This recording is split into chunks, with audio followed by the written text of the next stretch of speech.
Hello YouTube, and today I'm going to be talking about a subject that I get asked a question a lot on a pretty regular basis, and it's something that comes up a lot in conversation. It's how much should we be studying the opening, and how much time should we be committing to the opening in terms of our study time? Like, should we be committing more time to the middle game, the end game, and tactics? Because that's really the only elements of chess there is. There's the opening, the middle game, the end game, and there's tactics. And of course, a lot of people come at me and they say, well, at my rating, should I be studying the opening at all?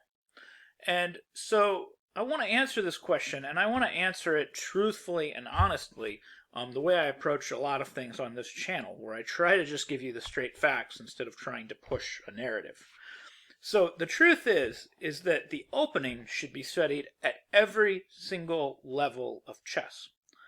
But the definition of the opening changes at every single level of chess.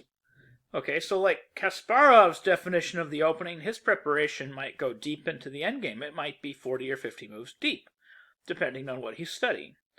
Whereas a beginner's definition of the opening might just be, how do I avoid the four-move checkmate? So if you're just starting out, if you're rated like 500, right? Your definition of the opening might just be e4, e5, bishop c4, knight c6, queen h5. What do I do here? This is still technically an opening. We're memorizing an opening. Right? Now, we could cheat and we could say, oh, well, this isn't really an opening. We're just calling this a tactic. But no, this is the first opening everybody learns. They learn the four-move checkmate, and they learn how to stop it.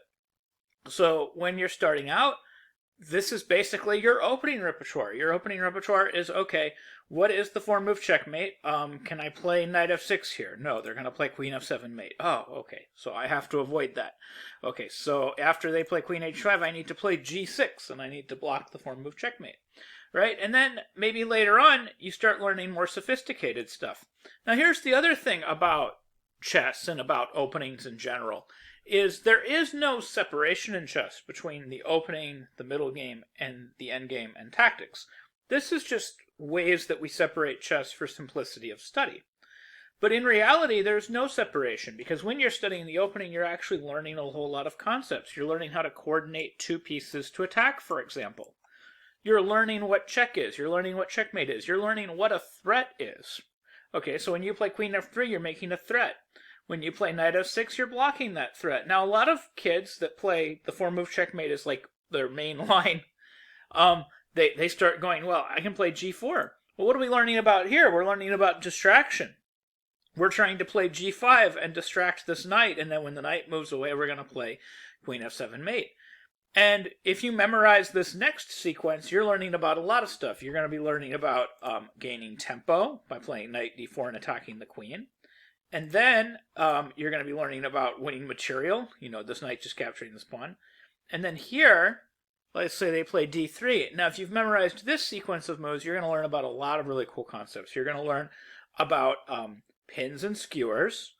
And you're going to learn about forks all at the same time. So if you find the move, and pause and see if you can find this on your own. Okay, the move is bishop to b4, which pins the queen to the king. And then after queen takes b4, knight takes c2 check, is forking the king and queen. Now, at the beginner level, I would say just knowing this sequence and knowing the sequence for the four-move checkmate, that might be all you need at a certain level.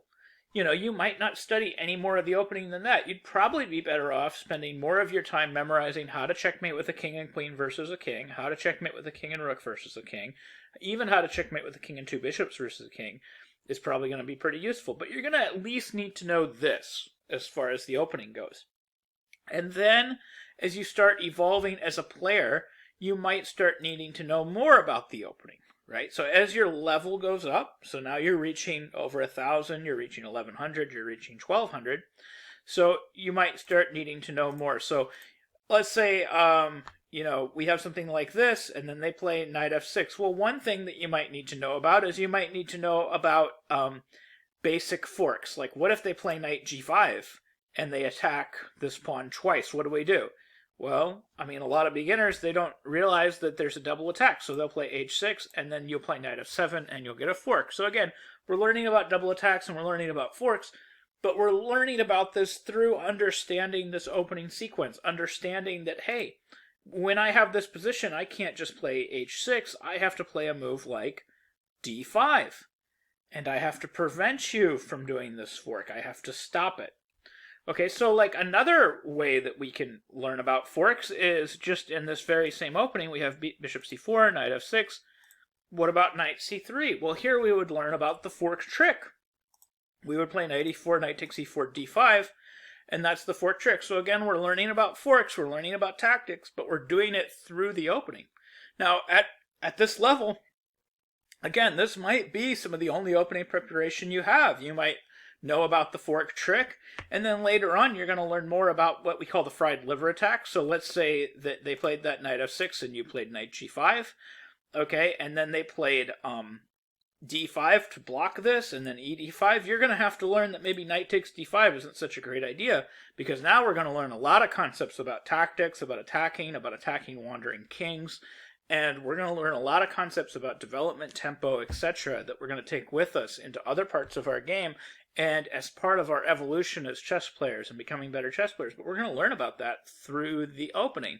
So this is going to be, you're going to be going up in level when you start learning the theory of the fried liver, but at some point we're going to have to learn about this sacrifice, and we're going to have to learn about this attack starting with queen f3 check. So immediately, like if the king moves back, we're going to play bishop d5, and we're going to threaten mate, and we're going to attack this knight. And if we either defend this knight with bishop d7, queen f7 is mate, or counterattack with this knight with knight d4, queen f7 is also mate. So this is the opening. This is theory, right? This isn't just, some people dismiss this and they say, no, you're not learning the opening, you're just learning tactics. Well, we could call all of chess something like that. We could, some of Kasparov's preparation goes into the endgame. So is he learning the opening at that point, or is he learning the endgame? He's legitimately preparing his opening all the way out to the endgame. So this is another stumbling block, is how do we define things? How do we define the opening? So now I memorized the opening as anything that we've memorized. So the 4-move checkmate is definitely an opening because we've definitely memorized it. It's not just a tactic. So if we've memorized it from move 1 out, that's an opening. A tactic is something that we've memorized, but we've memorized just the middle part. We haven't memorized it from move 1, right? We haven't memorized the sequence leading up to that tactic. That's a tactic. An opening is we've memorized the whole sequence that leads up to that tactic, plus that tactic. That's an opening. Okay, so if the king pops up, we have this right here. So at some point, you're going to need to learn the theory of this. So like knight c3, attacking on d5, knight on cd7, d4. And you're going to need to learn how to attack this king in the middle of the board. A great example is after c6, we would develop rapidly, sacrifice our pieces with abandon, attack this king, and then we would immediately rip here. And then there's actually kind of 2 moves here, both of which lose for black. They can play cd5, in which case the response is just rook d5, and then where we have a winning attack here. They can also throw in this check. They can play cb2, king b1, takes, and then rook d5.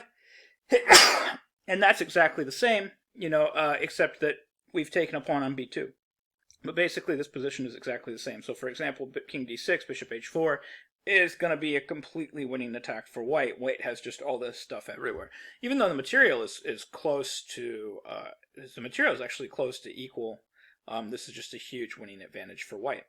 So that's another type of thing that you're going to have to learn. You're also going to have to learn traps as you get better. So as you're advancing, as you're like, and I've seen players all the way up to about the 1500 level, 1600 level. Some of them still don't know these really critical traps, but you're going to have to start learning really critical traps. So an example of a trap that you're going to have to know if you want to, start playing at the 1600 level would be something like, how do I play against knight d4, right? This has often been called like the trick-or-treat variation, or we used to call it the trick-or-treat trap. I've heard garbage gambit before.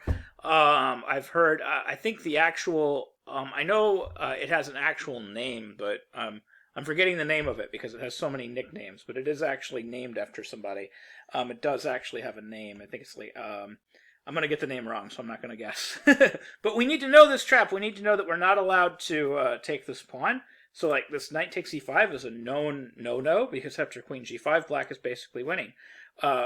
Black allows this fork, knight takes f7, and then after queen takes, rook f1, and then we would have something like if queen e2, knight takes e2 wins the queen, and if bishop e2, knight f3 is mate. So this is a very well-known trap. And as you advance as a player, this is a trap that you absolutely have to know. This trap has to be in your opening repertoire, along with a whole bunch of other traps that need to be in your opening repertoire. If you have this opening in your repertoire, you have to know this trap.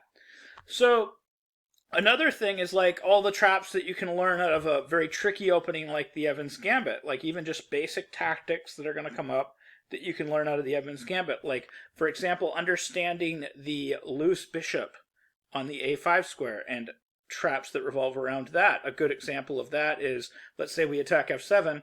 It's actually really important that we defend that f7 pawn by playing queen d7, because if we play queen e7, that loose bishop on a5 could get captured to a tactic like queen b5 check, which is another type of fork, which we could learn about through the Evans Gambit. Another tactic that we can learn about through the Evans Gambit would be something like this, where we take with check and then we get our piece back. So that's one type of tactic. But then another type of tactic might be down the road when they play queen f6 to exchange queens. We might learn about this tactic, where we play queen a3 and we say, go ahead, take my rook, because if you take it, I'm going to play bishop b2 and trap your queen. So we can learn about queen traps that way. So the opening isn't just about the opening. The opening is about, number one, preparing ourselves for positions that we see on a regular basis. So when we're 600s to 1100s to 1200s, we're going to see a lot of four-move checkmates. So we need to be prepared for that. We're going to see a lot of Italian games, so we need to be prepared for that. As we go up to 1200, 1300, 1400, 1500, we need to be prepared for other things. And then as we keep progressing as players, we need to study openings more and more and more and more, and we need to study the other parts of the game less and less and less. So when you're starting out, you're going to spend a lot of your times on basic checkmates, endgames, things like that. And you're going to spend very little time on the opening, but you will still need to spend time on the opening. You need to learn four-move checkmate, two-move checkmate. You need to learn basic things like that. We don't want to lose in the first four moves. And then as your game evolves, you're going to be spending more and more time on the openings. Basic opening traps, basic opening tricks, basic opening tactics. And this is also going to help your tactics, and it's going to help your tactical understanding. And then as we get better and better, we're going to need to know more and more and more and more. So how can you tell if you're spending too much time on the opening, or if you're spending your time on the opening in the wrong places, or if you're spending not enough time on the opening? How can you tell? There's a really easy way to tell. And it's going to sound dumb and it's going to sound stupid, but there's a really easy way to tell. This is how you tell. If you find yourself preparing for positions that are not coming up in your games, then you are either spending too much time on the opening or you're spending time on the opening in the wrong place. So like an example is, if you're still falling for the four-move checkmate, but you know the first 22 moves of the theory of the Ruy Lopez, you're probably spending your time in the wrong place, right? Because you need to learn that four-move checkmate before, a long time before, the first 22 moves of the Ruy Lopez is going to be relevant. You need to learn how to block the four-move checkmate. So if you find yourself having a lot of preparation that you never get to use, you're probably either over-preparing or you're preparing in the wrong places for the level that you're at or for the players that you're playing against. So you need to change your preparation so that you're preparing for positions that you have. Another way you can find out is, are you constantly getting into positions out of the opening where you have no idea what's going on, even just within the first 5, 6, 7, or 8 moves? Then you're clearly not preparing the opening enough. Are you constantly falling for traps in the opening? Are you losing entire queens, entire pieces? Are you getting checkmated in the first 4 moves? You're definitely not preparing the opening enough. You're not preparing what you need to. And you need to go back and you need to look at those games, and you need to certainly have something prepared at the very least against the traps that you're falling for. Now, you would think that this would be self-explanatory and you would think it would be obvious, but apparently it's not. And a lot of people are very concerned that they shouldn't be studying the opening at all and that they should be studying the endgame. But of course, as one person put it, before the endgame, the gods have placed the middle game. So you need to study every aspect of chess at every stage of your development. There is no point where one part of the game can just be completely ignored. You're always going to need to study openings, middle games, endgames, and tactics. It's just as you advance as a player, you're going to be studying the opening a lot more, and you're going to be studying the other aspects of the game a lot less. When you're starting out, you should be more focusing on tactics, endgames, and middle games, but you still need to study some openings, because if you're getting mated in the first 2 moves, you're never going to make it to a middle game or an end game that is going to matter. So anyways, I hope you found this video helpful. I hope you learned something new about chess, and I hope that the information in this video is something that will help you with your own games. Thank you very much for watching. And if you like this content and you want to see more content like this, please go ahead and hit that like button and please subscribe.